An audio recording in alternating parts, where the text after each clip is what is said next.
He was the only clergy member in town to agree to baptize my daughter without requiring a membership commitment. People in other churches we visited brought us pies or sent handwritten notes, but we needed to have our child sealed as Christ's own. Fast. The priest said, "Baptism usually comes down to two things, the price of airline tickets and the size of the dress." He was right. While we didn't have family traveling by air, I did have a vintage christening gown that Perry was quickly outgrowing. We showed up 15 years ago and began making a few dutiful appearances before the big day. The place was full of souls, all unknown. I felt awkward but hopeful. Battered wooden pews cradled the prayers of generations, but there I found ample room for my own.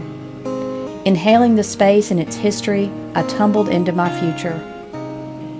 A follow-up call from a church member found me sitting cross-legged on the floor in the middle of my lonely kitchen, the mother of 3 small children, a husband working far away, few friends, few connections. We talked for a long time that day. She didn't have to reach out, but it was that conversation that changed everything for me.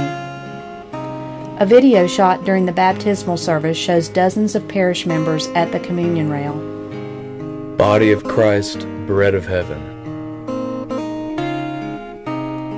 Blood of Christ, cup of salvation. Body of Christ, bread of heaven. Blood of Christ, cup of salvation. Those strangers made promises to bless and hold my child close. Will you, by your prayers and witness, help this child grow into the full stature of Christ? The pilgrims present that day are keeping their promise. Brandy and I became the best of friends. We are sisters through 15 years of sharing a common cup and grace-filled lives. As for Grace Calvary, we made the pledge, and countless hours of fellowship later, it is where we found communion.